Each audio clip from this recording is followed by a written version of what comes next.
Welcome to the Anime Audiophile Podcast. Please like and subscribe for more. Thank you. Naruto Retsuden, Naruto Uzumaki, and the Spiral Destiny. Chapter 3. You were attacked by drones? For once, Shikamaru was visibly upset. Drones using excimer lasers were definitely not the sort of thing the average person could whip up. This kind of development didn't happen without a scientist on the level of Katasuke or the involvement of an international research agency. Just to check, you didn't sense any chakra?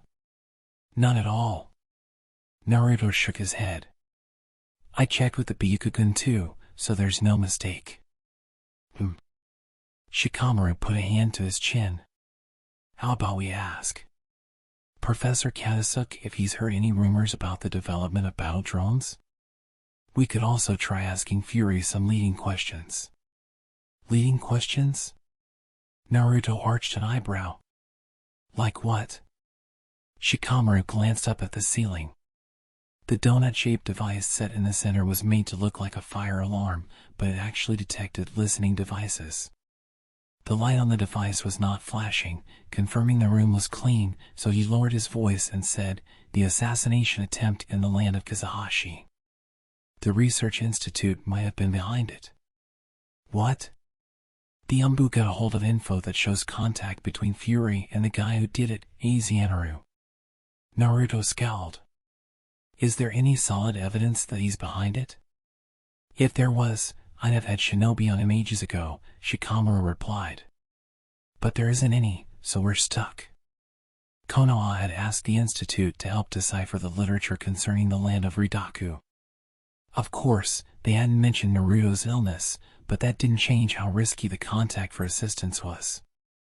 Shikamaru frowned and crossed his arms. I don't want to give more info to someone we don't know if we can trust, but the Institute's the highest authority when it comes to deciphering ancient texts. To be honest, we're not getting anywhere with analysis of the stuff on Ridaku. We don't have much of a choice but to rely on them. He'd gotten an email from the team at the Institute that morning with their analysis of the text Kakashi had sent. It included specific notes on the method used to cure the Sage of Six Paths illness.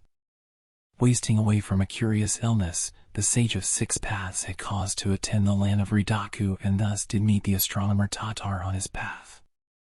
Ministered to by this Tatar, his illness nonetheless troubled him yet. One evening, Tatar espied a meteor approaching the land. The Sage of Six Paths caught this fallen meteorite in hand and split it in twain in a singular motion. A bright light spilled forth from the half-meteorite to bathe the Sage of Six Paths instantly. The sage was freed of his illness of many years. The meteor which fell from the heavens presented him with blessed strength, allowing his chakra to expand without limit. Tatar named the substance in the meteor that was the source of his power ultraparticles. To stop those who would struggle for this grand power he held, he had half of these ultraparticles in the sky that fell to the earth, and the other half in the star that never strays. The ultraparticles sleep in this world well protected by a path lined with stars. Should others be consumed with the illness of the Sage of Six Paths, they are destined to desire the power of the ultraparticles. And thus this distant power will be made to come to this distant land. Any who would seek out this state must tarry in the land of Ridaku reveling with the map of the heavens. Basically, if they could get a hold of these ultraparticles or whatever they were that the Sage of Six Paths hid in the sky that fell to the earth and the star that never strays, they could cure Naruto's illness. Ox had already been sent to Kakashi and Sakura to let them know the details of this text. If their investigations went well, they would send further clues. If those clues were written in the ancient tongue of Ridaku, then Shikamaru would ask the Institute to decipher them again, in full awareness of the danger that posed. Cautious Shikamaru was choosing to take such risks because of Naruto. Because of him, everyone was forced to cross dangerous bridges. Naruto bit his lip. Shikamaru smiled suddenly in exasperation. Don't get that tiresome look on your face. It's not like you. I don't have a look on my face. Naruto averted his eyes, but unconsciously pursed his lips. Of course he was concerned about this illness, but more than that, he was frustrated that he couldn't do anything about it himself. The Naruto of the old days wouldn't have hesitated to head for the land of Ridaku himself and look for a cure. But the Naruto of now couldn't do that. The 7th Hokage couldn't be away from the village for long periods, especially for his own needs.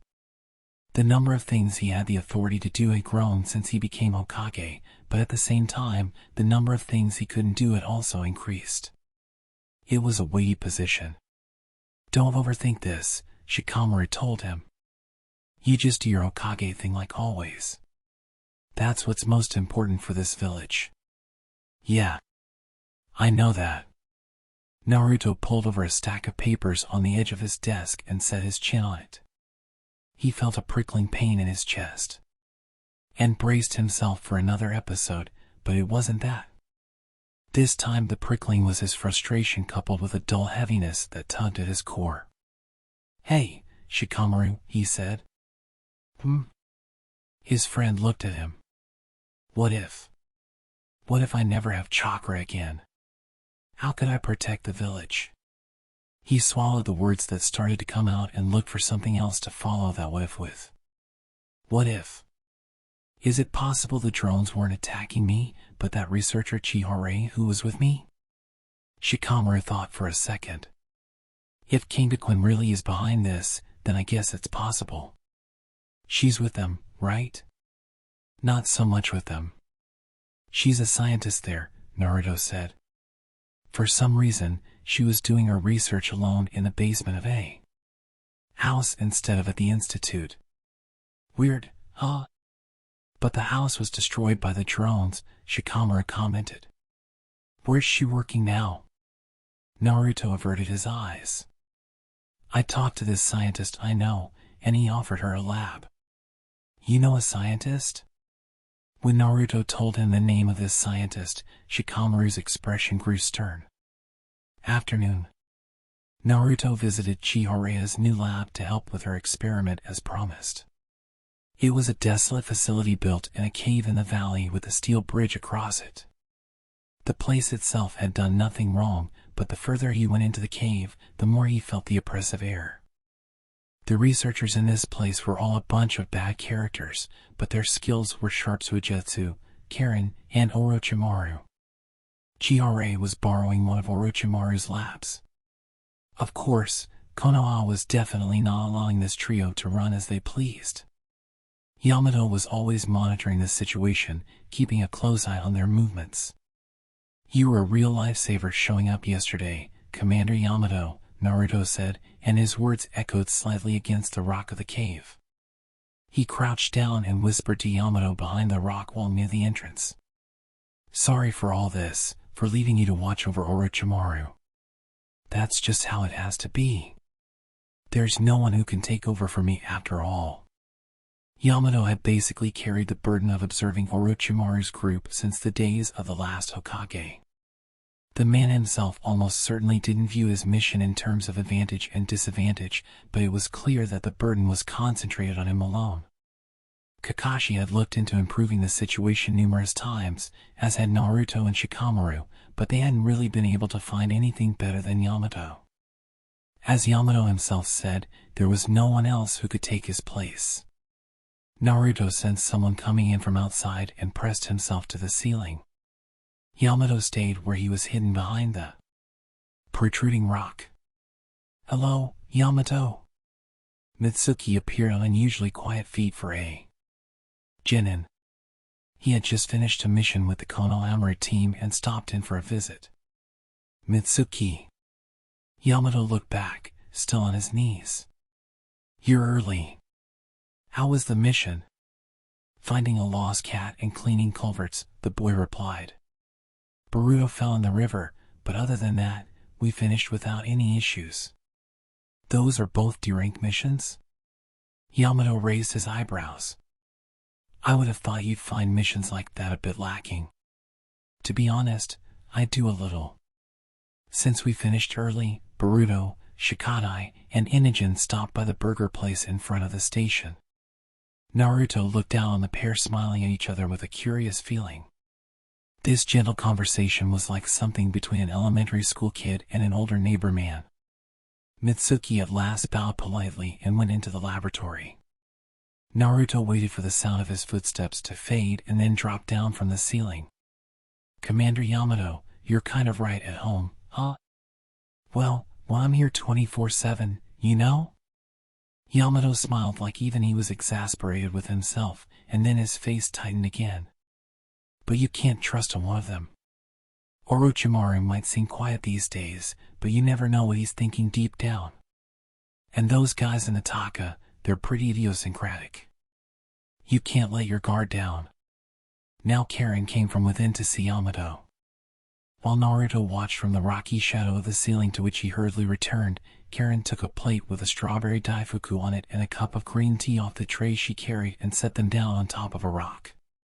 "Yamato, have a snack," she said. "Mitsuki got enough daifuku for you too." "I told him, I'm good," Yamato protested. "I'm on duty here."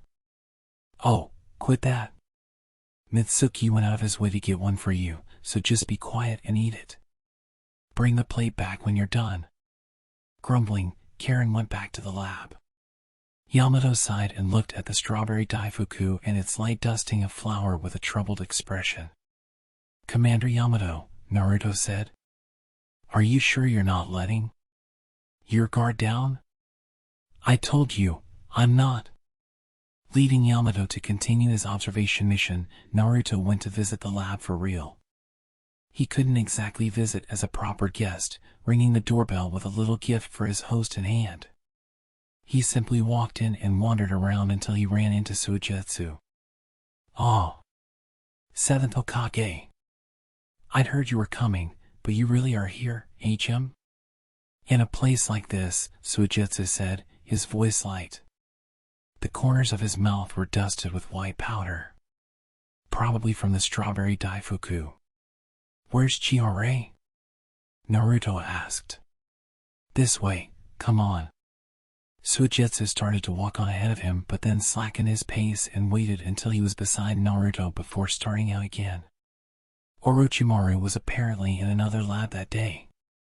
The experiment she's doing, developing an applicator for pluripotent chakra? Was that it? It's a lot of work, HM. There are so many different stimuli to try on the chakra, it takes an enormous amount of time. A lot to take on all on her own. If you've got the time to sit around eating strawberry daifuku, then give her a hand, Naruto replied.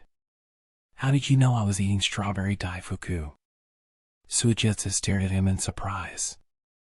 "And anyway, me and Karen both asked if we could help. But she absolutely refused to let us." "Refused? Why would she?" Naruto said. Suigetsu cocked his head to one side. "No idea," he said, not sounding like he cared either way. "There are a lot of researchers who want to keep the results all to themselves." The facility was enormous, with countless rooms. He could hear a sound like liquid boiling violently. The place was somehow not quiet. Whenever Naruto turned his eyes toward a door, Suigetsu gleefully asked if he'd like to see inside, grinning toothily, so each time, Naruto shook his head. Once they had turned a number of corners and moved quite far inside the lab, Suigetsu stopped. "This is it." He pointed at a heavy iron door built into the end of the hallway. "And I'll tell you one thing right now.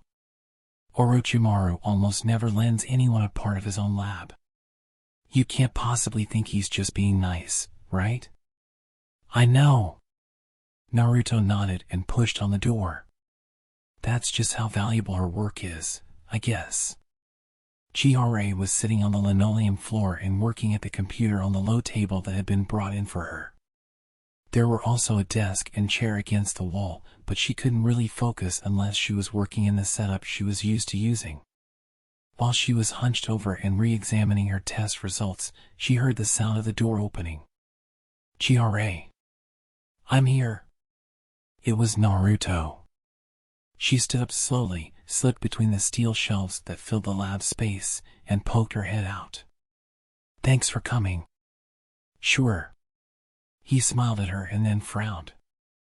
You have huge bags under your eyes. I haven't slept, she told him. The amenities are good here, so I'm making nice progress with my tests. Although the hallways and the entrance of Orochimaru's lab were decorated with the rustic beauty of bare rock face, one step inside of any room revealed the most modern of facilities. The walls and ceiling were stainless steel that shone silver, the air conditioning could be adjusted in units of 0.1% of a degree, and there was even a clean room in the back. Once she'd been given the blessing of these amenities, Chihire's research had become visibly more efficient. Working here was better in every way than in a renovated Japanese-style room in the basement of a house. To start with, the space was large, so the number of shelves she could set up and the number of petri dishes she could put on them had tripled. The steel shelves were crowded together and so completely filled with glass petri dishes, it was like they shunned extra space. Cameras were positioned openly near the ceiling. Everything about the experiment was being recorded, it seemed. Which meant that her results, if any, would be shared whether she liked it or not, but she had expected that much at least when she agreed to work in Orochimaru's lab. Okay, let's get right to it, Naruto exclaimed and turned his goggles on. Even though the number of petri dishes had clearly increased, he didn't utter a word of complaint as he promptly got on with the work of checking the chakra in them.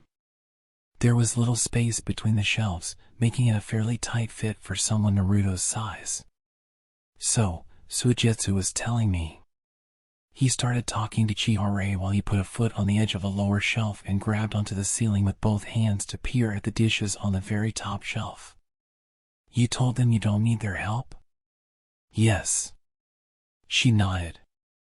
I've done it all by myself up to now. But wouldn't you finish faster if you got them to help you? It's fine. It's very stressful when there's another person here. Is that it? Naruto said as if understanding. He fell silent, but soon enough, he turned his face toward her with a gasp. But you did ask me to come, right? Well, yes, she did. It was painful for her to have other people around, so she'd been doing her research in that basement by herself. But for some reason, she naturally reached out to Naruto. When she thought about it, it was curious. I wonder why. While Chihire blinked rapidly in confusion, Naruto went ahead and found his own reason. Oh, I guess because the goggles are handy. And got back to work. Yes, right. That was it. The goggles. She wanted to borrow the power of the goggles. That was why she reached out to him. Otherwise, she would never deliberately choose to be in the same space as another person. I've never really been comfortable with other people around, she muttered, and Naruto turned a confused face toward her. You like being alone better? He asked. I like being with the whole gang myself. But then you have to walk on eggshells, trying to get along, she said. Isn't it easier when you're alone? Well, I guess some people are like that, he mused. But, you know, there's a lot of fun you can have when someone else is around. Such as, Chihire asked in return. Right. Naruto looked out into space. The one that still cracks me up is back when Master Kakashi had just become Hokage. He abruptly burst out laughing. A bit excessive, laughing at a memory. He grinned so happily that Chihire nearly rolled her eyes. So we were told to go on this mission to take down this group of thieves, he continued. And Sasuke just happened to be in the village, so he came along too. He's not a shinobi, strictly speaking, so he wasn't officially helping. Uchiha Sasuke and Itachi Kakashi. He dropped these formidable names so casually, and Chihire was secretly impressed. He was strangely affable by nature, but this person really was the seventh Hokage. The boss's name was Kanetsu, but Sasuke, he messed it up for some reason and kept calling the boss Kitsune. So through the whole strategy meeting, he's calling this guy Kitsune. And everyone noticed that he had the name wrong, but Sasuke had this real tough guy air about him, so no one could tell him, and then it just got extra ridiculous. Did you keep yourself from laughing? She asked. It was more like we didn't know if we should laugh or not, he replied. The team split into two after that. I was with Kiba and Sakura. And Shino, I think. As soon as Sasuke was gone, Sakura whispers, he had the wrong name, right? And then we all exploded, like, right? He totally had it wrong, right? And we laughed until we nearly died even though we were in the middle of a mission. Naruto was unable to hold back his laughter anymore, and chuckles slipped out of him. This was honestly ages ago, and maybe none of them remember it now. But I do. And I still think it's hilarious. You do, she said flatly. The floodgates having opened, Naruto proceeded to tell her all kinds of stories about his friends. How Choji sobbing his heart out at Sai and Ino's wedding was one thing, but even Shikamaru had cried a little. How they got a little too involved in playing the game of life and the new year arrived before they even realized it. How he and his friends had come together and racked their brains to come up with a plan to get Master Kakashi's mask off and see his bare face. How one time, Sai had poured his whole heart into the cartoon beast mimicry drawing that was so scary they were all stunned. How before Naruto's marriage, Master Iruka and Sakura had given him intensive training in cooking. Something he was not great at. I practiced a couple dishes over and over until I could make them super good, but that's it. And Nana was surprised at how good my cooking was. But the truth is, there were plenty of dishes buried in the dark before I showed her. Savi-cha on rice, curry with potato mush instead of chunks. Naruto appeared to enjoy himself no matter who he was talking about. All of his stories were nothing more than little episodes that didn't matter one way or the other. Chihara found it strange that he could chat so happily about these other people. This person clearly liked his friends beyond reason. He kept moving his eyes like a good worker as he chatted with her about this and that, and when he had checked the last petri dish, he dropped to the floor and announced dramatically, "It's no good. No change in any of them." "Is that right?" Chihara said simply. "Is that right?" he parroted. "Come on, be a little more disappointed."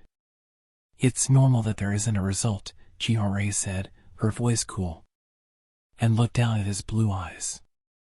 "All your memories of your friends that you've been telling me about. To me, they all felt rather unnecessary." She wondered if her honesty would make things awkward, but Naruto laughed as he slowly got to his feet. "I think so too. It's weird. They're all such teensy things, but I love those little details the most. Like when we're tired after work or nothing's going so great and you're getting annoyed. When I remember stuff like that, it kind of cheers me up. Even though it's stupid." Naruto's smile was innocent and carefree, and just looking at it was like a light turning on in her own heart. She was relieved, but she also felt guilty. The more Naruto told his happy stories, the greater guilt she felt toward herself for not being able to have those same emotions. "I'll never be loved by people like that. The fact that you care about the people around you came through very clearly," she told him. "Almost annoyingly so. But I'm not like you. I don't need connections with people."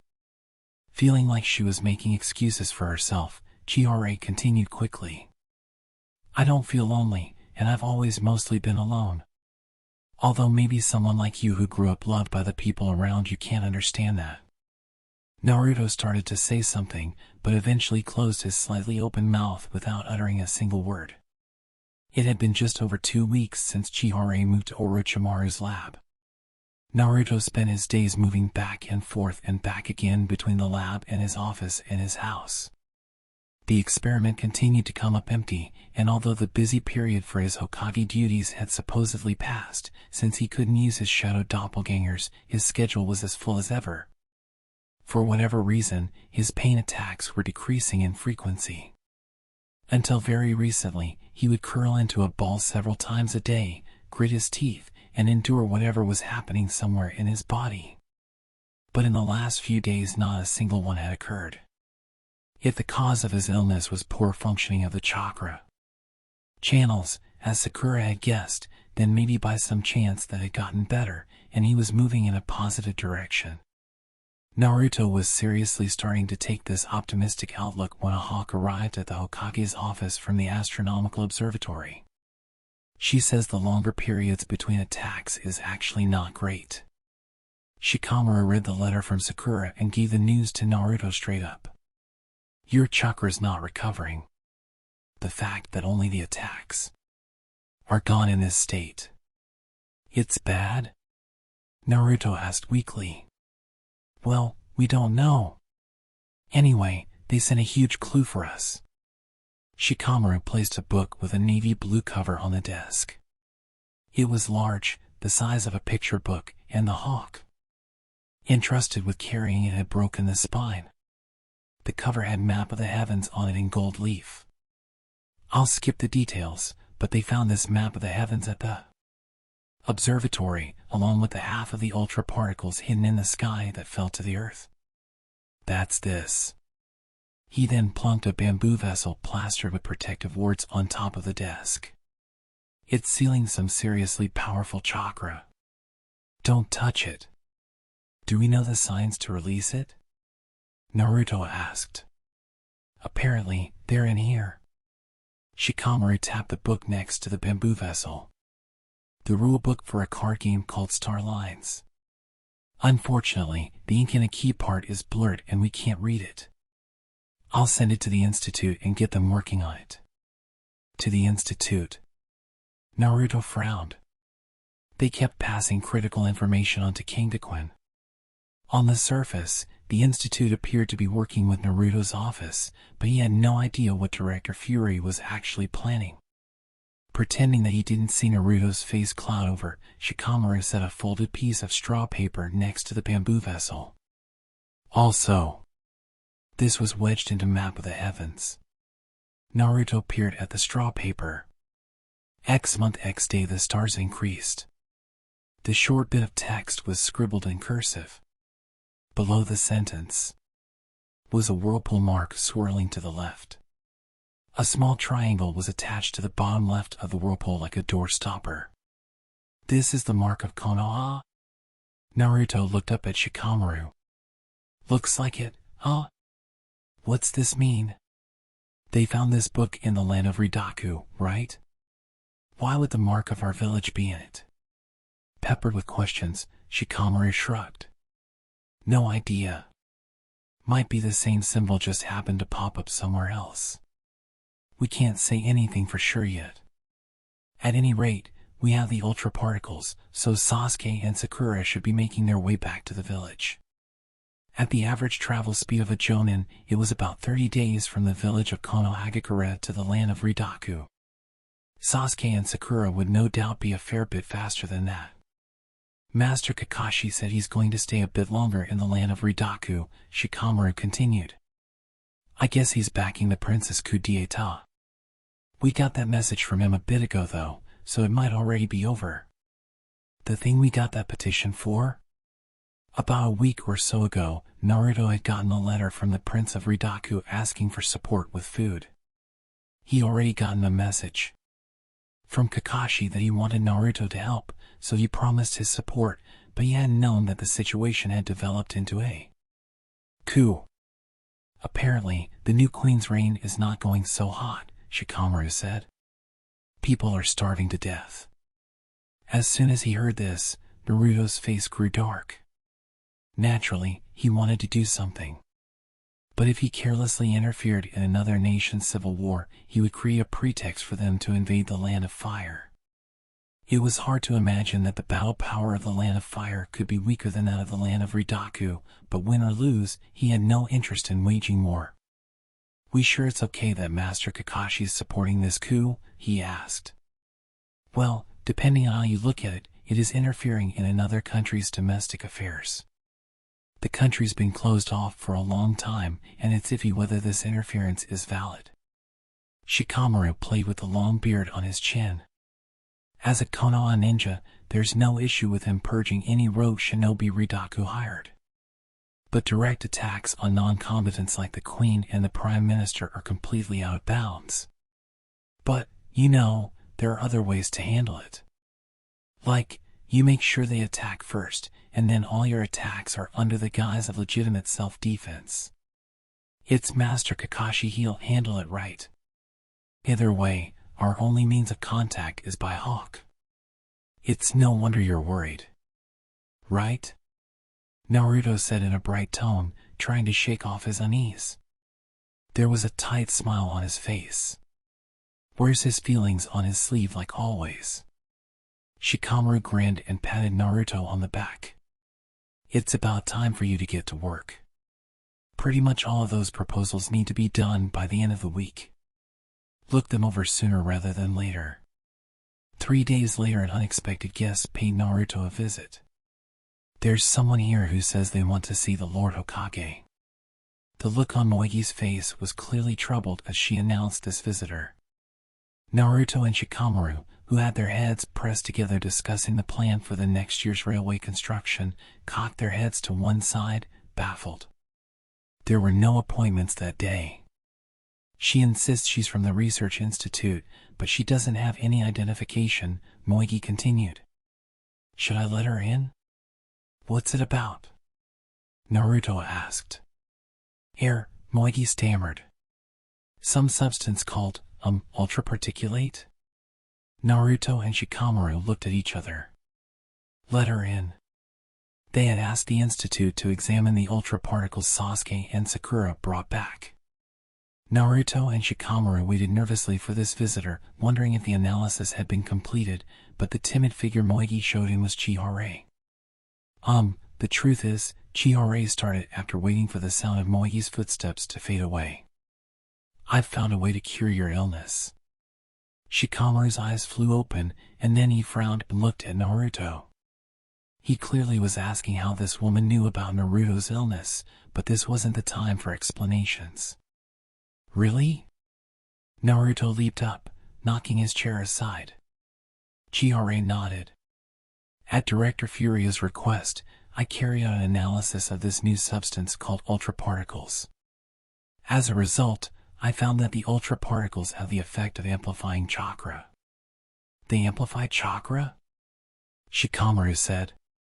Then if someone who's no longer making chakra touches it. My hypothesis is that the chakra flowing through the body's chakra channels will increase dramatically. If the Lord's seventh illness is a type of poor functioning of the chakra channels due to taking a biju into the body, then touching the ultraparticles might improve the flow of the chakra channels. However, Chihara faltered and her expression grew dark. The ultraparticles likely belong to the Institute, so they can't be readily moved. They're top secret. I shouldn't even be here leaking this information to you. If the Hokage were to negotiate directly, they might cede them to you, but this being Director Fury, regular methods are. Oh! Naruto interjected. No, we sent the particles to them for analysis. Chihara raised her lowered eyes. What? It was our friends who found the ultraparticles, he explained. We handed them over to the Institute and asked them to analyze them, but at some point, we'll get them back. Chihara was silent for a full 10 seconds, and then she said, deflated, What? That's great. Thanks, Naruto said, smiling. Chihara had broken the rules to come here, not knowing that Naruto and his office were the owners of the ultraparticles. For him. The fact that you analyzed the ultraparticles, Shikamaru said with a probing glance. Does that mean you were able to remove the wards on the vessel? Wards, she asked in reply. By the time I got them, it was just the particles. So had the Institute removed the wards plastered all over the bamboo vessel? Where are the ultraparticles now? Shikamaru asked. Do you still have them? No, Chihara shook her head. I handed them over to a messenger from the Institute this morning. I think Director Fury should have them now. They're quite unstable, so I'm sure he'll be doing a bit more detailed analysis in order to learn the best way to handle them. They're that unstable? Shikamaru said, and Chihara nodded. They're extremely susceptible to water. A drop of water causes them to disintegrate. And they significantly amplify chakra, so for someone with a great deal of chakra, they're essentially poisonous. Touching them would double the amount of chakra in the body in an instant, and the Kirakuki network would be destroyed. Shikamaru thought for a moment. If there was a possibility that touching the ultra particles would cure Naruto's illness, then it was best to try it sooner rather than later. We need to come up with a reason to get the ultra particles back from the Institute right away. I'll try getting in touch with Shizen, he said, and no sooner had he left the room than he hurried back and poked his face in. Naruto, I forgot to tell you. Those proposals I gave you before, go over them by tomorrow. He left the Hokage's office for real this time. He's such a busy person. Chihara looked around the Hokage's office once more. The room was filled with papers. The rubber seal with 7th Hokage carved into it sitting on one edge of the desk was already WOM down, despite the fact that it hadn't been that many years since Naruto took office. In the garbage can were empty energy drink cans and several red pens that have run dry. When she thought about the fact that this was the office of the Hokage, the leader of the village of Konohagakure, she felt sad somehow. Thanks, Chihara. Unaware of her sympathizing with the state of his office, Naruto flashed a grin at her. You telling me right away about the ultra particles and potential cure has seriously taken a load off my mind. Believe it. I'm the one who should be thanking you, Chihara said, and just as she'd feared, Naruto's face went blank. The clear blue eyes of the hero who'd secretly safeguarded the lives of so many people. He really didn't understand that the reason the scientists of the 5 great nations were able to pour themselves into their research was because he had ended the Great Ninja Wars. Chihara was going to be 25 that year. She had been alive at the time of Pain's attack and the 4th Great Ninja War, and she had been very much self-aware, but she remembered hardly anything from those events. She felt like she had a hazy memory of her parents evacuating and taking her off somewhere. But no. Maybe that had been just a regular trip? That was about the extent of it. As an adult, she had seen TV shows and magazine special issues looking back on this time period, and that was when she first learned how serious the situation had been. She'd been kept safe. She hadn't known. While the 5 great nations fought and the shinobi protected the villages with their lives, Chihara had been at home, disassembling light bulbs and reading science books, and doing whatever she pleased. She hadn't even imagined in her wildest dreams that she was alive because someone was out there fighting for her. She was sure most children of her generation had the same perception. I don't know very much about the shinobi, she started slowly. But I know that there are 2 human beings among them who are head and shoulders above all others at present. You're one of them, and the other is Uchiha Sasuke. The fact that you both desired peace is a major reason why the 5 great nations were able to stop fighting. Because there isn't a shinobi who could beat the 2 of you in a real fight. The 6th Hokage focused his efforts on developing the economy instead of the military and worked for the stability of the 5 great nations, but he could only do that because he had you backing him up. By skillfully maneuvering and making good use of your strength as a deterrent to war, Itachi Kakashi built the peace we have now. Although he didn't really take in her comments about him, when she spoke of Kakashi, Naruto nodded proudly. That's right. Master Kakashi might look all spaced out, but he's seriously super amazing. Chihara stared hard at Naruto. What I'm trying to say is that you're more amazing. This man only ever thinks of other people. Before the 6th Hokage came into power, chakra was for a long time used as nothing more than a tool of war. In that era, protecting the country was prioritized above all else. But it's different now. We scientists are able to devote ourselves to the research we want to do. The results of our work are measured against a standard for purposes other than war and evaluated properly. That is because you and your comrades created a peaceful society. Many scientists are grateful to you. Yeah? Naruto awkwardly scratched at his face. I feel like there aren't too many people who've thought that much about it though. At the very least, I'm grateful, she told him. That's why I'm disillusioned by coming here today. Naruto stopped moving. Is this the Hokage you wanted to be? Chihara looked around the cluttered mess of his office in frustration. Working non-stop day in and day out, and what is it you even do? Glued to your desk, checking papers, stamping them with your seal. Aren't you the hero of the Great War? Do you really enjoy doing this boring work? Of course I do. Right, of course you what? So casually rebuffed, it took her a moment to hear what he said. Naruto neatly pulled a tea caddy out from a haphazard-looking piles of papers and took a document out of it. Here. Take a look at this.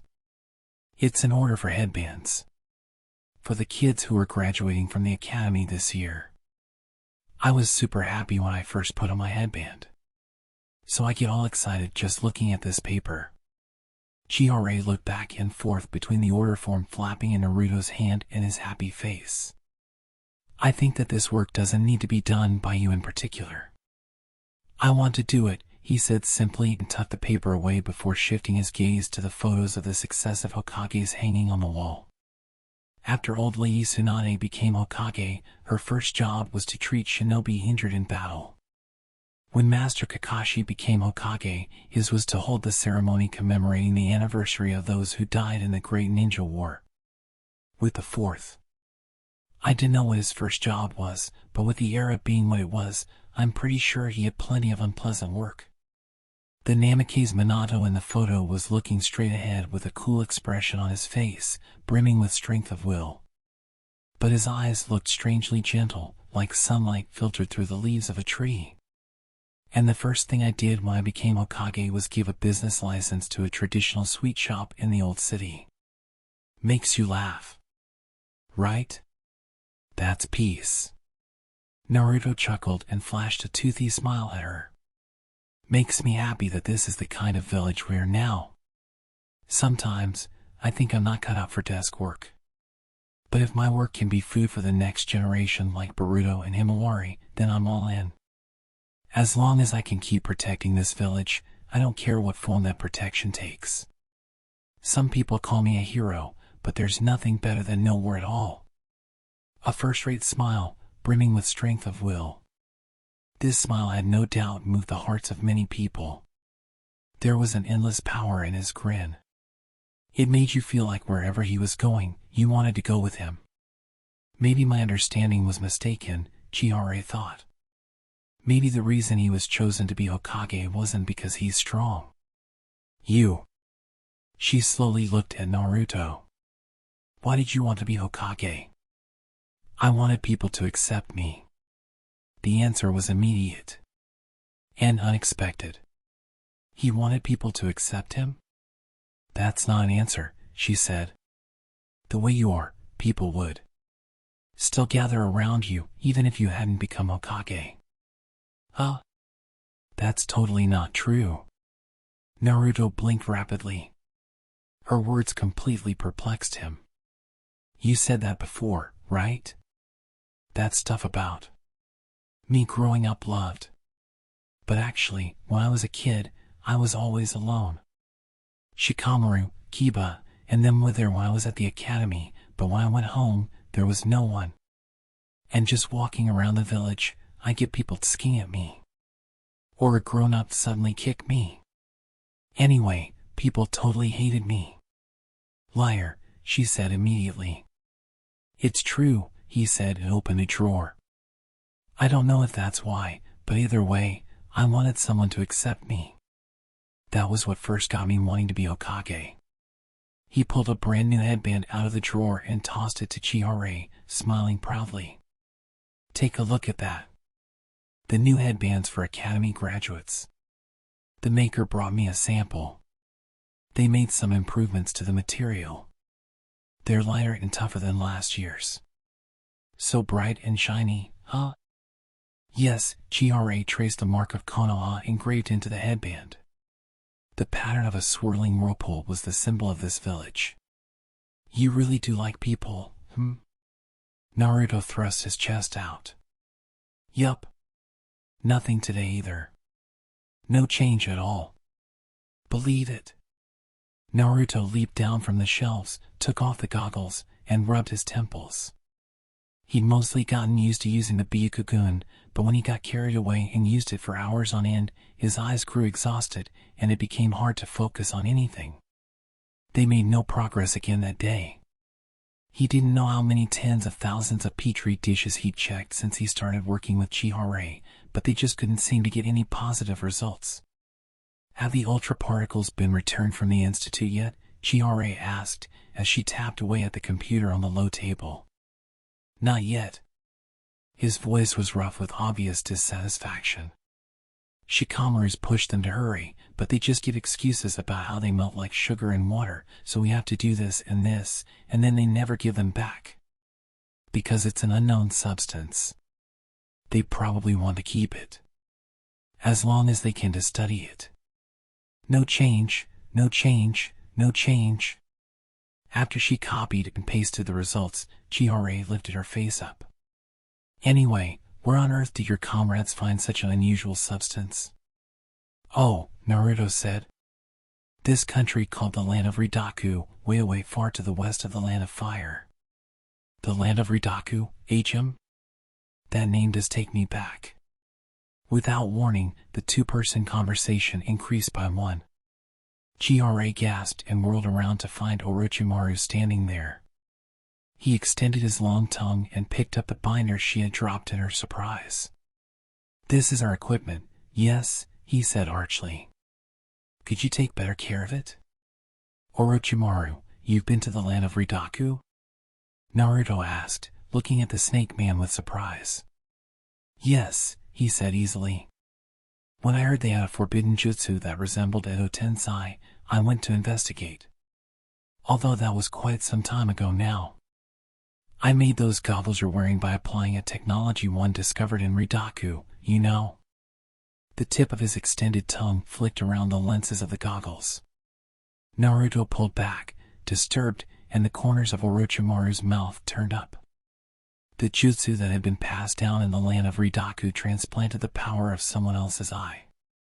There's a legend that the Sage of Six Paths produced it for the sake of his blind friend Jean-Marc Tatar. Normally, the jutsu uses a prosthetic eye as the medium for giving the power of sight to a person who cannot see, but I applied it to goggles. They're still a prototype, but I'm glad they are proving helpful in the girl's experiment. Orochimaru shifted his gaze to Chihara. She shrank back and clutched the binder to her chest. "Although, well, it looks like that's not going too well." "It's not." Naruto nodded and crossed his arms. "She's doing all this stuff every day, but the results just aren't coming in." "It's a difficult thing to give birth to a new technology," Orochimaru remarked. "At any rate, all you can do is try and then learn from the failures. That's how Edo Tensei was born." "Enough out of you." Naruto glared at him. "Don't lump her work in with a forbidden jutsu." Orochimaru grinned happily. "If you're using them every day, you must be getting a handle on the goggles. In 3 days, I'll have you show me just how much control you've gained over the Byakugan," he said, and then shimmered abruptly like a mirage and melted into the air. He was as puzzling as ever. Naruto's initial promise to Chihara had been to check for increases or decreases in chakra, but he always helped clean up before heading out. He discarded the special tanks for liquid chakra and washed the petri dishes with cleaning fluid. "Hey, Chihara," he asked. "You left the research institute because you wanted to, right?" Chihara was getting ready for the next day's tests, and she looked back at him with a syringe to inject liquid chakra in one hand. "Yes, I did." "Why'd you do that?" he asked casually, and Chihara was silent for a moment before answering. "I told you before, didn't I?" she said finally. "I find other people stressful." "That can't be all of it," he prodded. "Why do you think that?" "I mean, this experiment you're doing, in the end, it's for the sake of other people, right?" Chihara paused and looked intently at Naruto's face. "Why is this person taking such an interest in me?" "From the perspective of the 7th Hokage, I'm just a lone scientist, not even worth sparing a thought for." He has so many prestigious, well-known friends throughout the village, so why does he want to know about me? She was confident that her experiment held significant meaning for the world and that it merited the cooperation of the 7th Hokage. But Naruto's way of engaging with Chihara herself, the person running the experiment, was a complete mystery to her. Is he like this with everyone? He is like this with everyone, isn't he? I found a star, she said. A star, he repeated. Her back still turned to Naruto. Chihara slowly began to speak. I told you before that my field is astrophysics, right? About 6 months ago, I was observing the sky, and I found a star moving irregularly. From north to south, south to north with each cycle, its trajectory changed slightly as it went around this planet. You mean like the moon?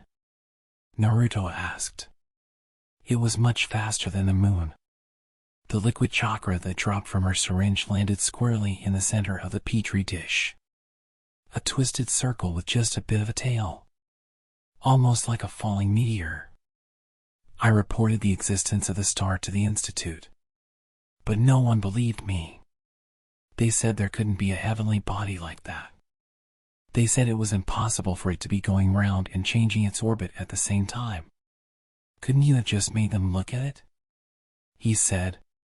Can't very well deny what they see with their own eyes. There are no researchers at Kingdaquin with the skill to observe this star, she told him. That facility is a place to do scientific research that will be useful to people. Even if they had looked into the star, nothing would have happened. So management pressed me to give up astronomical research and move to a field that would lead to more practical results. I agreed and left the institute. As she spoke, she grew more and more embarrassed. It felt like such an incredibly small thing when she explained it all again now. She'd left in a huff like a child because people didn't believe the star she'd found existed. Here she was saying that she wasn't good at working with other people, but in the end hadn't she wanted someone to recognize her efforts? Wondering if Naruto was exasperated with her, Chihara looked at his face and found him nodding vigorously.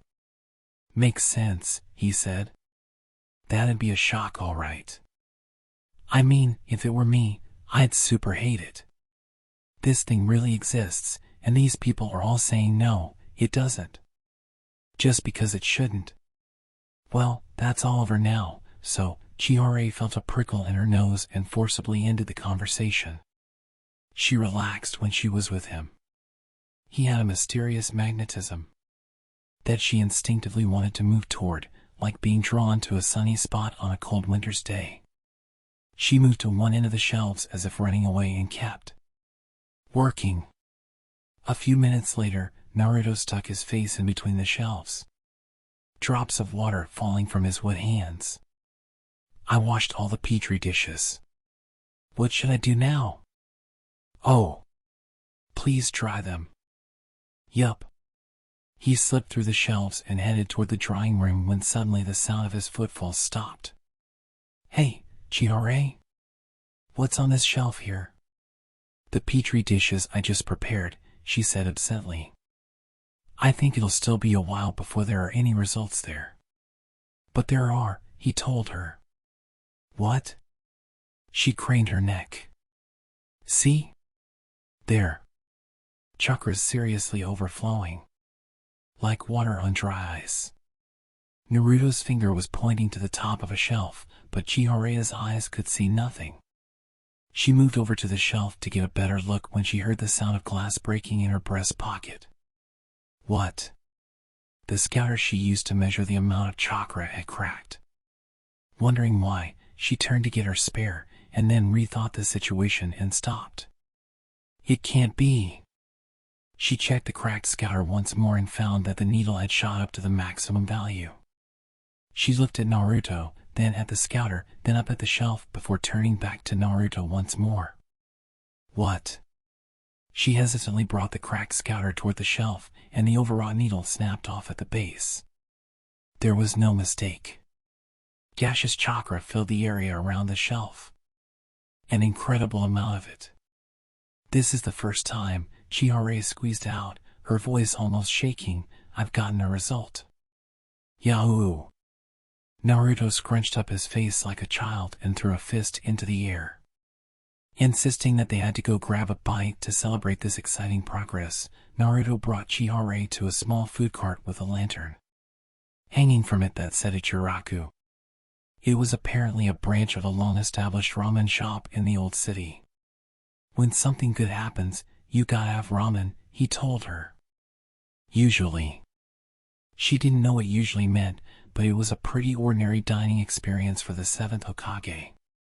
The curtains hanging around the seating area were inherited from the main branch after its renovation and were quite dirty, stained with oil. On top of that, in this day and age, the place was powered with propane gas of all things. 4 of the mere 6 seats at the counter were already occupied. The eyes of the child sitting in the middle grew wide as soon as he saw Naruto's face. Oh. Dad. Oh hey, Boruto. You're here too? Boruto, Mitsuki, Sarada, and the principal of the academy, Irika, was sitting alongside them. Right now, Sarada's staying at Master Irika's place, Boruto explained. So he tagged along with them to Ichiraku. Lucky you. Getting Master Irika to buy you dinner all the time, Naruto joked. Irika turned exasperated eyes on him. Listen, you. Thoughtfully, the children shifted seats before Naruto had the chance to stop them, so Naruto and Chihara sat down in the 2 now empty seats in the middle. From the left, it was Irika, Naruto, Chihara, Boruto, Sarada, and Mitsuki, 4 generations sitting in order of age without anyone planning it. Brings back memories seeing you two sitting next to each other. Tucci, on loan from the main branch, lowered his eyebrows happily as he set bowls of ramen out on the counter. Oh. Master Irika, you used to always bring Naruto with you back when he was a student at the academy. I still totally remember the first time Master Irika brought me to Ichiraku, Naruto said. After class, okay? He would always treat us to ramen. I was shocked to find that ramen this good even existed. Irika laughed fondly as he broke apart his wooden chopsticks. Your eyes got so huge. You said something like this is nothing like instant ramen. Yeah. Ichiraku ramen's the best in the world. Believe it. Naruto cried. The ramen the 7th Hokage's head over heels about. Chihara scooped up the clear brown soup with a ramen spoon and looked at it intently. Sure that it was bound to be incredibly flavorful, she plunged her chopsticks into the noodles in the soup and lifted them to her lips. She unconsciously cocked her head to one side. Sure, yes, it was good, but it was just regular ramen. Although it did warm her up. Is it really that good? She hadn't meant her words for anyone else, but Boruto next to her heard her. Right, he agreed in a voice quiet enough that Naruto and Irika chatting with Tucci couldn't hear, and lowered his voice even further before continuing. But Dad and Master Irika both love Ichiraku. I think Thunder Burger in the new city's way more delicious, hands down. He glanced over at Naruto. Don't tell Dad though, he added and slurped his ramen. For all his talk about hamburgers tasting better, he looked pretty happy with his ramen. Chihara stared at the profile of the man seated next to her. Naruto was laughing out loud, guilelessly, at Tucci's cringy dad jokes, and the corners of his mouth turned up on his face with each slurp of his noodles, like he was in heaven. Every time the master next to him said something, he responded happily with laughter or anger or some other emotion. Naruto almost certainly loved this ramen because of the nostalgia from his visits to this ramen shop with his teacher. They came here together after class, talked about all kinds of things, and had a good time, and he ended up associating all that with the ramen itself. Now that she was thinking about it, Mitsuki had said something the other day about Boruto stopping off at the hamburger shop. She was sure that in Boruto's case, it wasn't a ramen shop, but a hamburger place. He killed time there with his friends, making fun memories, and so he liked burgers more than ramen. I don't have a favorite food. Chihara poked at the Naruto-style kamaboko slice on top of her noodles. The fish loaf had a swirl in the center. There were always so many people around Naruto. It's the perfect name for you. Uzumaki Naruto. Whirlpool, she murmured, and Naruto turned a happy face her way. Yeah. I like it too. Naruto Kamiboko's delicious, after all. Not that part, your surname, she said. There are whirlpool galaxies in space, you know. The theory is they have black holes at their centers that suck in all the material in the area. When water gets pulled into a gutter, it swirls around and around, right? Iruka stopped moving his chopsticks and looked at Chihara as she started lecturing about space. The center of the whirlpool never fails to pull in the things around it. It's all drawn in, creating a single large swirling movement. That really is you to AT. You seduce people with your overwhelming power of attraction. As seduce? I feel like that's not really a compliment. Naruto scratched his cheek, troubled, and then shook it off and said, but thanks. Uzumaki's my mom's surname. I only talked to her a little, but she was quite loud and strong and really like a black hole. Although her hair was red, not black. Kushina was a powerful person, I guess. They say she was always at the center of some sort of commotion, just like you, Iruka said with a faraway look in his eyes while he picked up the Naruto Kamiboko slice in his own bowl of ramen. The Uzumaki whirlpool mark is also a symbol of Konoha. It honestly is the perfect last name for you. Now that Iruka mentioned it, the whirlpool mark was also on the headbands the shinobi wore. Chihara looked at the one on Boruto sitting next to her and asked, why is the mark of Konoha a glyph like this? Also, it doesn't look much like a leaf. They say it comes from how a ninja put a leaf on their forehead and trained to concentrate their chakra there, Iruka explained. And the whirlpool imagery is from following its swirl from its edge until you eventually end up at the one point in the center. It does have that image of pulling together scattered things to a single place, doesn't it? Chihara remarked. But if you change the vector, it can also hold the opposite idea. Vector? Naruto looked at Iruka curiously. If you come at it from the outside, you go to the central point, he replied. But what happens if you do the opposite and trace it from the central point? You head toward the outside and continue endlessly. It changes into something that not only doesn't come together in one place, but scatters out eternally. The whirlpool is one of the few glyphs that expresses movement from inside to outside and outside to inside at the same time. That's why in some of the country, it's a symbol of bonds. You could also put it like inside is yourself and outside is your friends. As she listened to Iruka's instructional explanation, Chihara dropped her gaze to her bowl and the pink whirlpool on the slice of kamiboko. But the spinning has all kinds of different meanings, you know. Boruto interjected smugly. If you look real close at sunflower seeds or cactus spines, they're in this pattern like a whirlpool. I guess it's so they can all get the same amount of sunlight. It's also a shape that's sufficient for storing long things, Mitsuki noted.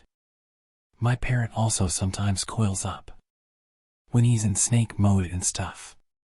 In some regions, they carve whirlpools into gravestones, Sarada said. The constantly turning whirlpool is a symbol of eternity, so it's supposed to represent the hope that the dead person will come back at some point. This was all new information to Naruto, and he was still for a moment, chopsticks in hand. You kids really do study hard, huh? He said finally. Did you learn all this, Dad? Boruto asked. At the academy? I feel like we didn't really learn all these details back in my day. Naruto tried to deflect the question, and Iruka slapped him jocularly on the back. You dodo, I definitely taught them to you, he said firmly. You just weren't listening because you were playing tic-tac-toe in the margins of your notebook with Kiba and Shikamaru. I can't believe you remember that, Naruto said, stunned. Tsuchi lifted his face as he put the plastic-wrapped chashu pork into the fridge. Hey. Sorry to interrupt your lively conversation, but you need to eat those noodles before they get gluey. The stage of testing blindly was over. The rest was logic, now that she'd made it this far. She completed the prototype for her pluripotent applicator just 3 days after Naruto found the increased chakra with the Byakugan. A messenger from the Institute is supposed to come this afternoon to pick up the prototype, she said to Naruto when she went to his office to make her report. So the experiment is over for the time being. Thank you so much for all of your help. Same here, he replied, grinning from ear to ear. I just know your research is going to help the people of Konoha. Thanks for all your hard work. Chihara awkwardly averted her eyes. Even now, at the end of it all, she still wasn't used to how dazzling this person was. She left the Hokage's office with a peculiar feeling of regret. Chihara's research was finally coming to a close. What kind of stimuli would have an effect on chakra in what kind of situation? Now that she had one answer to this question, she could do multiple regression analysis and get a rough idea of where to go next. That afternoon, as promised, Naruto met up with Orochimaru on the cliff of Hokage Rock. He was there to show him his proficiency with the Byakugan while wearing the goggles. I suppose you've managed to master it somewhat then? Orochimaru said. Never underestimate the Hokage. Naruto replied enthusiastically and snapped the band of the goggles on around his temples.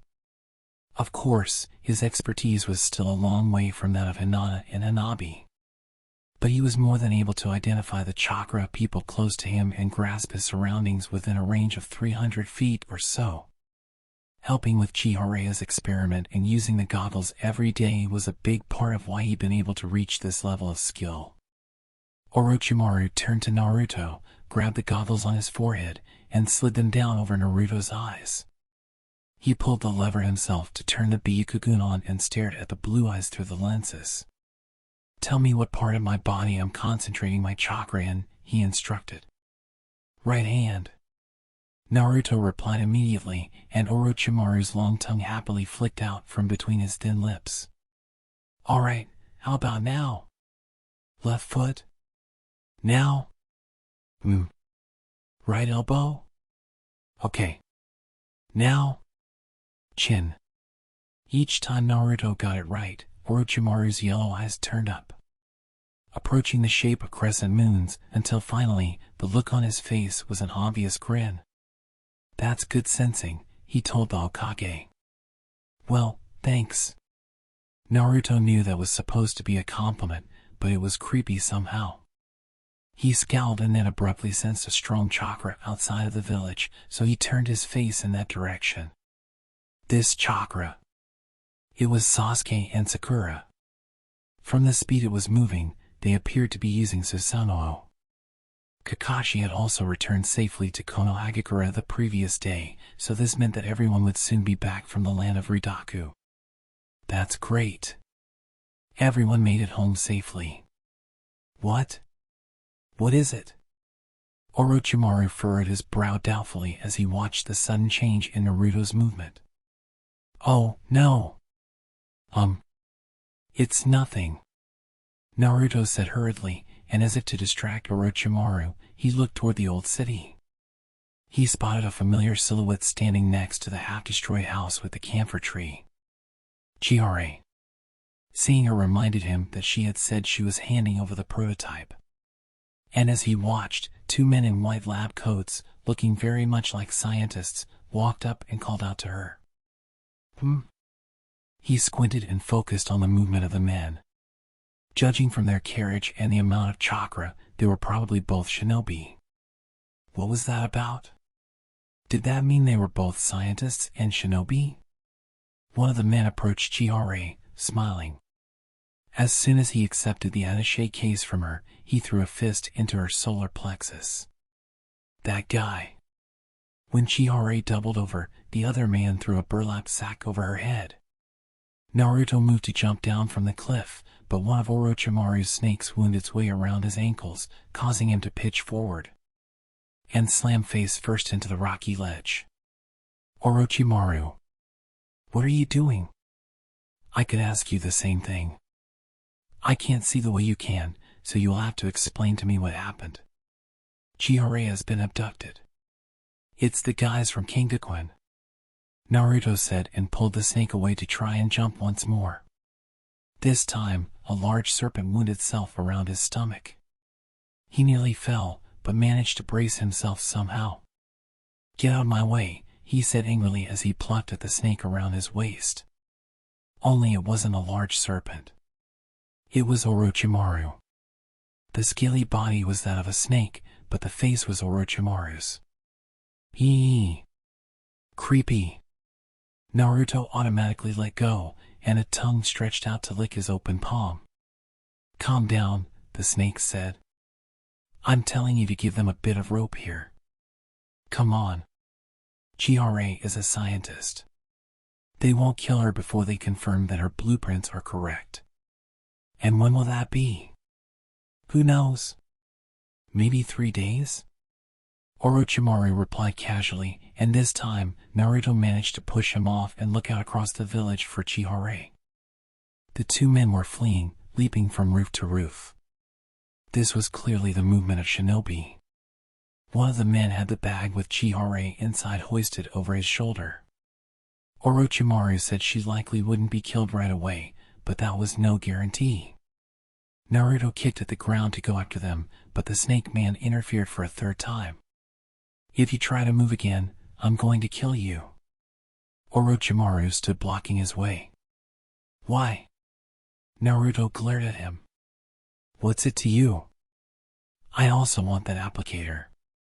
And when one goes up against a person whose true identity is unknown, one must pin down their hideout and exterminate them.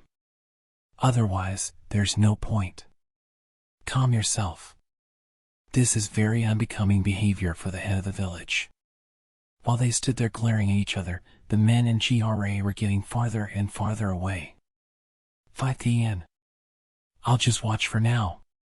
Naruto spat, giving up. "In exchange, you help me.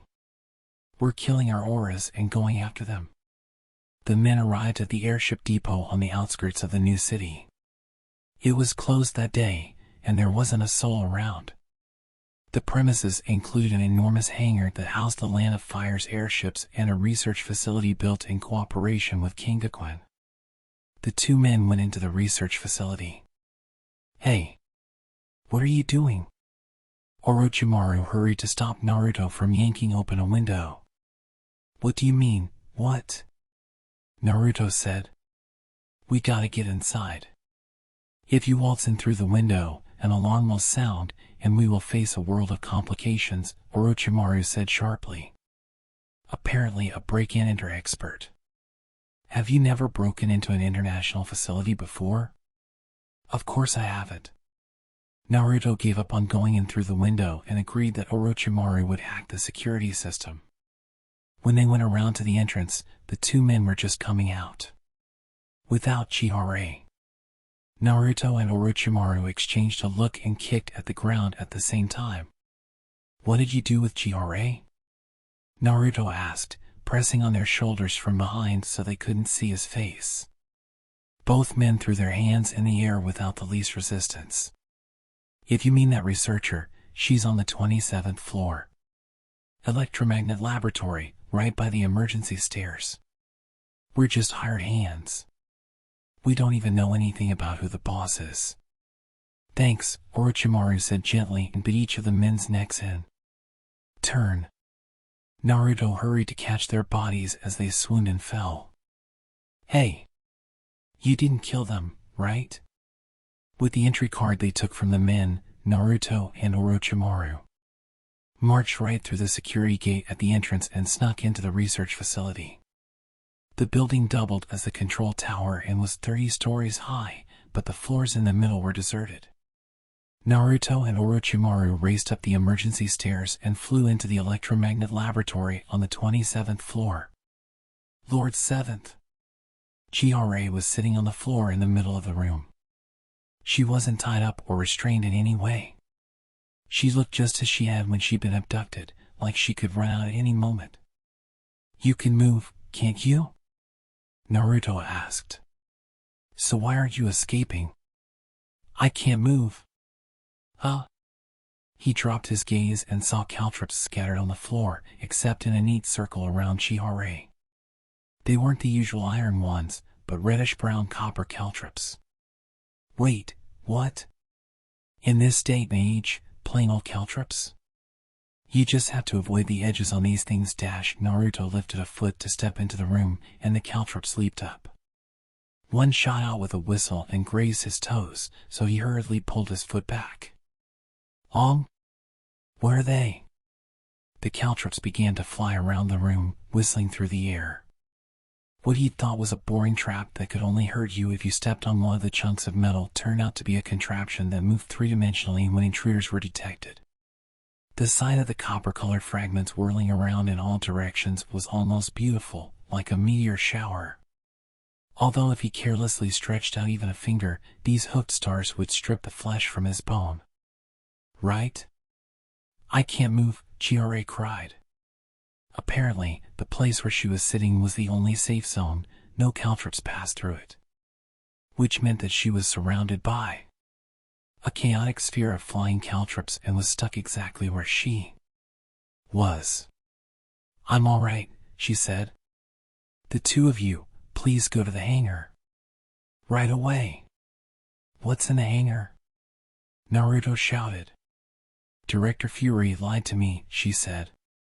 He's going to use the pluripotent applicator to replicate the ultra particles and scatter them in the sky above Konoha. The ultra particles? Naruto raised his shoulders curiously. Why would he do that? To target the shinobi, yes? Orochimaru noted in his husky voice. Ultra particles are harmless to the average person, but for shinobi with the large amount of chakra they possess, it's essentially a powerful poison. If it touches them, the increased amount of chakra will block the chakra channels and bring about all kinds of damage. What? Naruto yelped. That's not great. We gotta stop him. Please hurry, Chihara begged. Fury has already equipped the airship with the device. Naruto looked back at Orochimaru. I'm guessing there'll be security at the hangar too. You go ahead of me and break in. I'll join up with you after I rescue Chihara. Orochimaru looked at Naruto like he wanted to say something, but then turned silently and left. Unable to hear their conversation, Chihara raised her voice and urged Naruto to hurry. Lord Seventh. You have to go too. To the hangar. After I get you out of here, he replied. I can't just leave you. Chihara was stunned and froze with her mouth open. This is no time to be prioritizing me. And how are you going to get through this trap anyway? Force my way through 100 or so of these little caltrops. Hitting me isn't gonna kill me. Naruto was about to jump into the fray, and Chihara quickly stopped him. Stop. Stop. The Hokage getting seriously injured because of her was no joke. You absolutely can't do something so dangerous. What? Then what's your suggestion? Naruto pursed his lips together, dissatisfied. Please look for a magnet, she told him. A magnet? There should be one somewhere nearby. This trap most likely uses eddy currents for the caltrops. Naruto screwed up his face in doubt. When you bring a magnet close to a piece of metal, it generates a powerful magnetic field in a whirlpool structure, she explained quickly. Most likely, there's an enormous magnet somewhere in this room, and the power of the magnetic field is moving all of these caltrops. Eddy currents were also used in the airship braking systems. And this was an airship development lab. She was certain there was a device generating eddy currents with an enormous magnet somewhere. The fact that the caltrops were copper was likely because that metal was more easily influenced by magnetic fields than iron. The movement of the caltrops might seem random, but if you look closely, they're moving in several whirlpool formations. When he focused on the chaos with the Byakugan, he did indeed find a regularity in the chaotic movement. Eddies were generated in the four corners of the room, and the caltrops were all rotating in line with one of them. With exquisite spacing so that no caltrip hit another, they spun endlessly in place. But while Naruto followed the movement of the caltrips with his eyes, he came to a conclusion. Whirlpools. This movement isn't that. Master Arika had said that the glyph of the whirlpool scattered endlessly toward the outside. But the movement of the caltrips before him was just a circle. Nothing more than independent rings, not connected to anything. They were simply spinning in the same place like planets around the sun. They weren't going anywhere. If the movement was that simple, then he should be able to see through it. Naruto pulled the lever on the goggles again. What are you going to do? Chihara said. I am actually going to force my way. What? Her eyes flew open wide in surprise, but Naruto was nothing if not confident. It's okay. I probably won't get hurt. Whatever else was going on, he had the Byakugan he borrowed from Hinata. He peeled back his eyelids and set his sights on a place where the caltrips were sparse. He watched for the right time, like entering a jump rope, and then kicked at the floor. His body danced up into the air, and a prick of pain ripped through the top of his ear. Caltrip thorns stabbed the arm he had covering his face. But Naruto didn't flinch at this level of pain and ran in a straight line into the eye of the storm in the center of the room. Oh whoa. I guess they did actually give me a bit. Naruto grinned ruefully as he looked himself over. Chihara stared up at him, astonished. Did you see through all of those caltrips? If you pay attention to the hole and plan your next move, it's not too hard. According to Neji at least, Naruto had it in his mind and hoisted Chihara up. What are you doing? She said. What do you mean, what? He raised an eyebrow at her. We have to get out of here. Chihara realized that he intended to head back via the same path and paled. Please let me down. There's a safer way to break through. You mean, the whole go find a magnet thing? He asked. But it's not like I'm gonna find one right away. We don't have time. There's another way. Maybe try listening until I'm done speaking. You're too quick to jump into action the moment you have a thought. Grumbling, Chihara slid out of Naruto's arms and looked around the room intently before suddenly asking him, Can you break the floor? Break, he parroted. However you want. Punch it, kick it.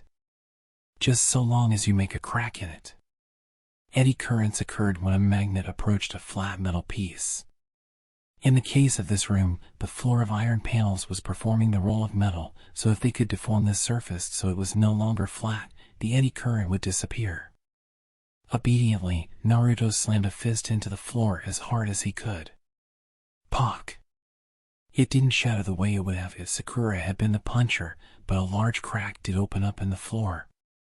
As expected, the whizzing caltrips stopped abruptly and clattered to the floor.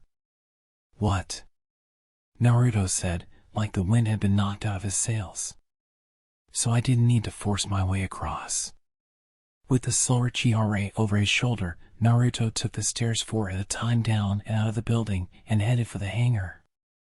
Oh, they got you here too. Chihara plucked out a caltrip stuck in his back and tossed it away as she let out a sigh, her view of the world upside down.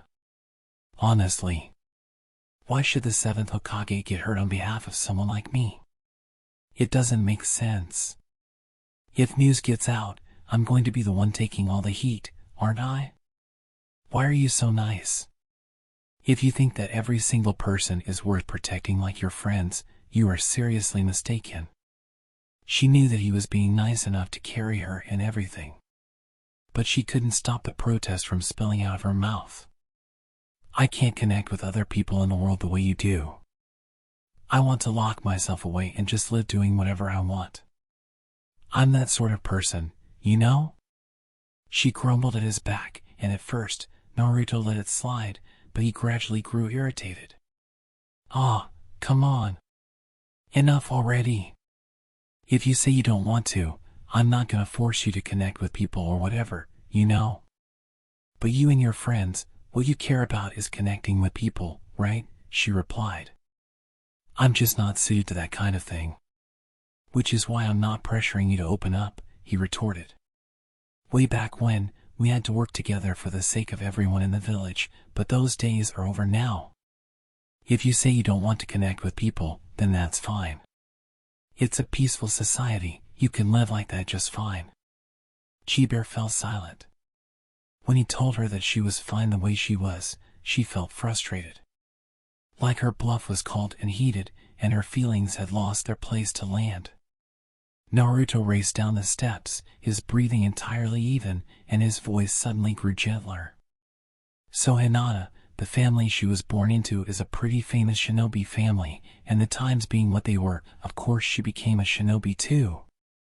But she was never the type for fighting people and taking on those battles. If she had been born now, I feel like she definitely would have picked a different job. And I'm sure a whole bunch of other people really didn't want to fight, but forced themselves to do it anyway. I always wanted to change it so they had a choice. Whenever he talked about his wife, his voice softened. Chihara sighed as she stared at his broad back. His wife must be amazing. Not all twisted like me. So I'm serious, you don't need to force yourself to connect with people. Do it if you end up feeling like that's what you want to do. THD. He leaped down the last 12 stairs from the landing and reached the first floor from the 27th in the blink of an eye. Anyway, why would Furich get you to develop this device? He asked. Wouldn't demand for Kazahashi gas drop once it's complete? He probably plans to make the land of Kazahashi a monopoly. After he uses the ultra particles to eliminate the shinobi of all the nations, the shinobi of his own nation can use their chakra and copy the gas to completely dominate the energy market. 66. Furia's thinking was the perfect picture of selfishness and, viewed from the position of the 7th Hokage, utterly unforgivable. Naruto didn't say anything, but his back became a little hotter. There was an enormous shutter on the front of the hangar for the airships to come and go through. Next to it was a small gate where Orochimaru was waiting for them. You done with your hacking? Naruto asked.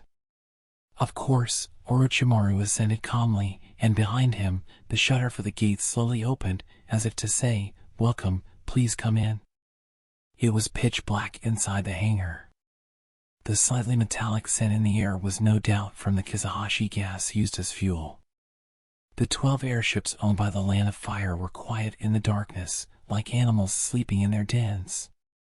Fury was somewhere in one of those 12 ships. If he was in the same place as the pluripotent applicator, then there would be a chakra signal. Naruto was about to put on the goggles and look for it when behind him, he heard a familiar mechanical hum. Chihara, get back. She didn't need him to tell her twice. Chihara jumped back and pressed herself against a wall like a gecko. Their first meeting in a month. The drones with the 4 propellers. You again. Not sounding particularly surprised, Naruto dropped down into a defensive posture. The fact that the machines were here now meant that it had indeed been Fury who sent the drones to Chihara's underground lab. Was his goal to eliminate Naruto? Where are they? Orochimaru said, eyeing them dubiously. Such sad little things. They probably all have different functions, Naruto replied. The ones I know self-destruct and... Drones appeared one after the other from the depths of the hangar. It wasn't a matter of 10 or 20. There were 100 of them, flocking together like birds as they slowly approached. And some of them used laser beams. Naruto sighed and stepped forward, as if to say they might as well get it over with. He grabbed an arm and pulled the machine in to smash the central spherical body with an uppercut. Inside was precision machinery, after all. Hit it, destroy it. 3. The view through the Byakugan caught a digital display blinking immediately behind his head. 2. A bomb drone had started its countdown. Not good. Naruto looked back just as the countdown changed to 1 and then stopped. The machine dropped to the floor with clang. One of Orochimaru's snakes had its fangs in the round body. The battle had started, slowly but surely. Drones versus Naruto and Orochimaru. The two shinobi wouldn't lose an even fight, but there were so many drones. 100 machines, and all were equipped with their own individual capabilities, which made it hard to figure out how to handle them. Suicide bombers. Machines that shot laser beams. And Watcha! Naruto heard a bizarre sneeze and whirled around to look at the source, stunned. Watcha! Wakon! Wachun! Face covered with the sleeve of his kimono, Orochimaru sneezed again and again, his head rocking back and forth like a fan at a heavy metal concert. At least one of the drones was emitting poison gas, and Orochimaru had apparently gotten a blast from it. The sneezing left him wide open, and laser beam muzzles stretched out in his direction. Chan! Kacha! Even amid his ceaseless sneezing, Orochimaru's reactions were as quick as ever, and he leaped back to the right. Although he avoided the laser beams with room to spare, a different drone was waiting in the spot where he landed and cut his shoulder with its propellers. It was likely nothing serious, but Orochimaru's eyes twisted in humiliation. A mere machine Kacha has injured me. Cursing it did nothing. The drone shot after Orochimaru as one, as if they'd all realized they had him on the run. A muzzle slithered out of one drone, and the explosion timer started counting down on another. Orochimaru stared coolly at the drones around him, but his nose was still twitching. Ah! Ah! The muzzle flashed red. The explosion timer reached 1. Ah! Achoo! ZSH! ZSH! ZSH! ZSH! Snakes flew up from Orochimaru's mouth. Mandala of Endless Snakes formation is unique jutsu that allows him to spew an incredible number of snakes from his mouth. Several hundreds of the reptiles covered the floor like a scaly carpet, slithering and twisting and leaping at the drones. Oh! Surprised by the snakes crawling around underfoot, Naruto lifted a foot reflexively, and Orochimaru grabbed it tightly.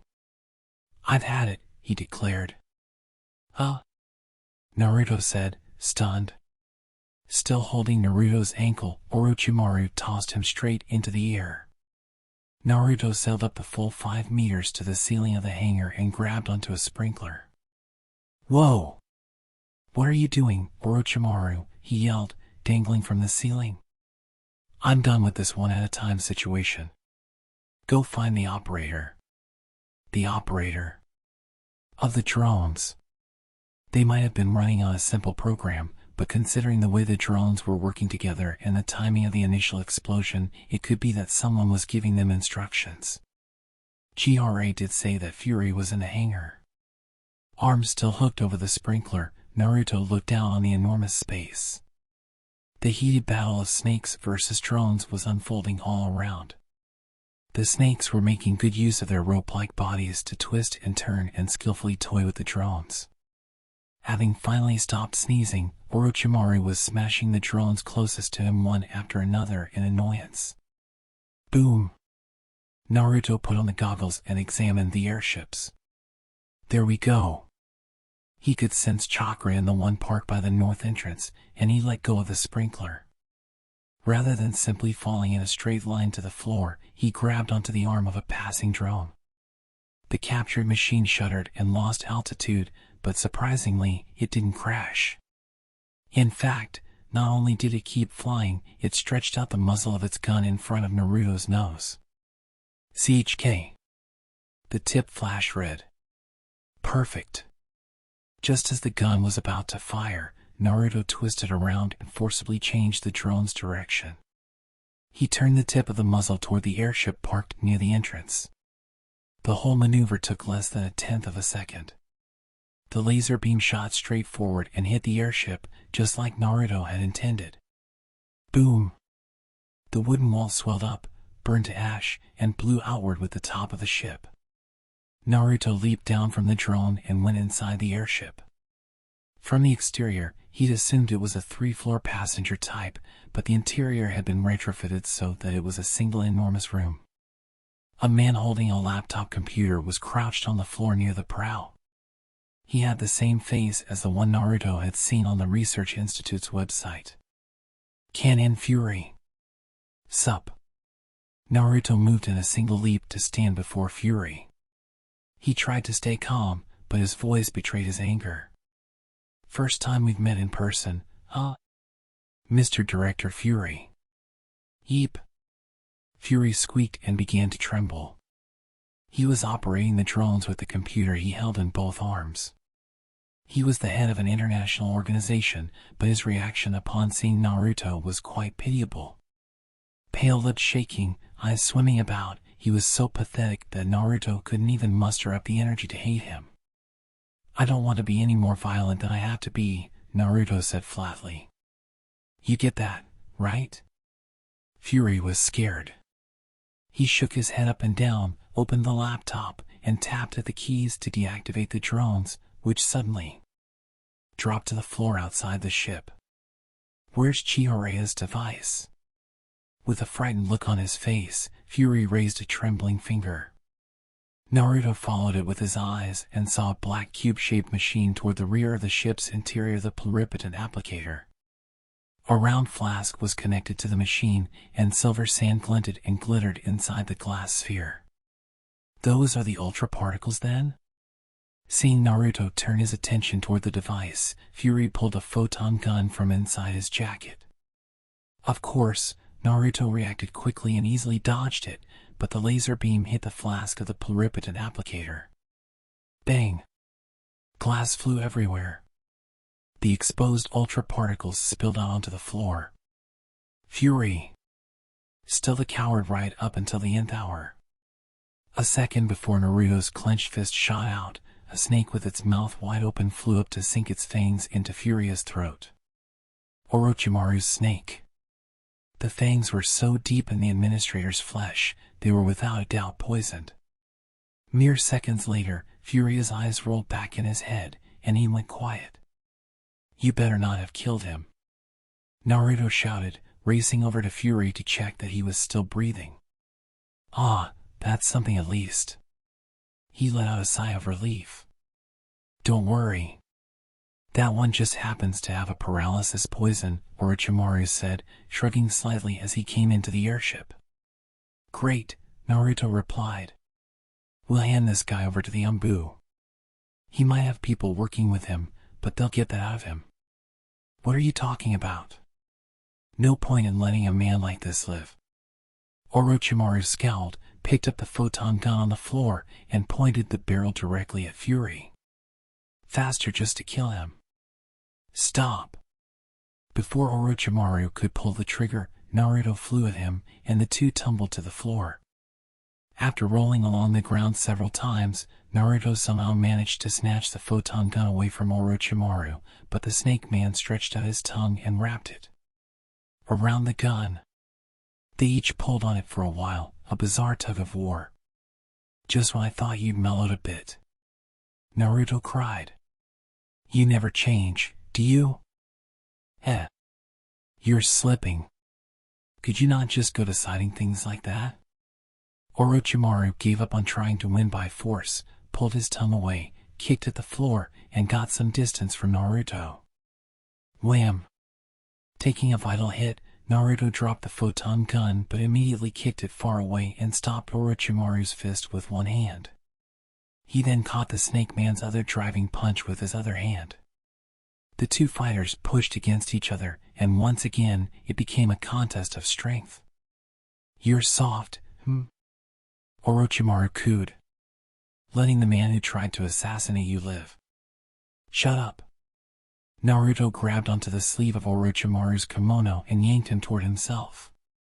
Conk. Orochimaru took a headbutt right in the chin, followed by two elbow strikes. Naruto had to finish this quickly with a close-range physical fight. It would all be over if Orochimaru managed to get some distance and with some signs. Naruto obviously wouldn't stand a chance if he got dragged into a ninjutsu fight, not when he couldn't use chakra. He launched a right straight at Orochimaru's slender jaw as if to strike the final blow, and Orochimaru clamped a hand around his wrist. Yellow, reptilian eyes locked onto Naruto from between the gaps in the mess of long black hair. A chill ran up his spine, and when for a moment Naruto couldn't move, Orochimaru's fist came down on his face. MPH. His lips split with a resounding crack. He was punched twice, 3 times, and the blood flowing from his lip mixed with that from his nose and dripped onto the floor. Naruto was trying to keep ninjutsu from being used, and here Orochimaru was, proving to be a real opponent in a physical fight. Right around the 7th punch, Naruto somehow grabbed onto Orochimaru's sleeve and yanked him hard down to the floor. He wrapped his arms around the other man's elbows and was about to try out some locking techniques when he heard a WHNK. He dropped his gaze with a gasp and saw that Orochimaru's eyes had rolled back and he was foaming at the mouth. His dislocated right arm hung limply at his side like a mollusk. But I didn't do anything yet. While Naruto was distracted, Orochimaru slithered out of his arms. Oh. Right. This snake man could dislocate his joints at will. The frothing at the mouth had just been a distraction. Orochimaru scooped up the photon gun and turned the barrel toward Fury laid out on the floor. VWWM. The laser beam shot out and grazed the director's knee. Oh. Fury threw himself back. His knee bounced up at the touch of the super high temperature beam and burst into flames. The heat moved from cell to cell, the fire growing larger before their eyes, spreading from knee to thigh to hip. On. Hot. Oh. Yeah. Yeah. Fury writhed around on the floor in anguish, but that wasn't enough to put out the fire started by the photon gun. The roaring flames were already licking at his stomach. You! Naruto leaped at Orochimaru's back. The photon gun dropped from the other man's hand and clattered onto the floor. Naruto clenched a fist to finish this with a single blow, and Orochimaru suddenly vanished. Naruto whirled his head around as a hand stretched out from behind to grab his neck. Quite a misunderstanding to think that I had mellowed. Orochimaru's murmuring caressed his earlobe. Killing Fury, one man, is nothing to me. So then why did you try to stop Fury? I bet it's because Mitsuki's in town. Naruto panted, his windpipe crushed and his consciousness beginning to fade. Something hit his heel. The photon gun Orochimaru had dropped. Squinting to focus his blurred vision, he saw Chihara fearfully pressed to the wall outside the airship. Chihara! Naruto shouted, his voice on the verge of giving out entirely, and kicked the photon gun. It spun around as it slid across the floor and came to a stop when it hit Chihara's foot. Orochimaru slowly turned his face toward her. Give that to me, he said in a low voice. He let go of Naruto and slowly walked toward Chihara. Chihara! Pick it up! Naruto cried, mustering what was left of his hoarse voice, still on his knees. Pick it up and fire at the ceiling. Chihara jumped at the photon gun, squeezed her eyes shut, and pointed the barrel at the ceiling. Bang! The spot where the beam of light from the muzzle hit was charred black in an instant, and the heat quickly spread through the entire ceiling. What are you? Orochimaru muttered. The hangar's sprinklers were heat-sensing types. If the system detected temperatures above a certain baseline, it would issue an order to the disaster prevention units set up at 10-yard intervals and put out the fire. Silver devices popped out of the ceiling and water rushed out from them.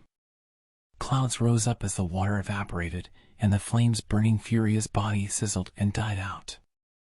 The inside of the hangar was immediately flooded. The airships, the pluripotent applicator, and the ultra-particles that spilled to the ground when the flask broke.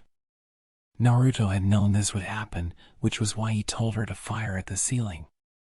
The ultra-particles his friends had brought back for him evaporated in little puffs of white steam. End of Chapter 3. Thank you for listening. Remember to like and subscribe for lots more.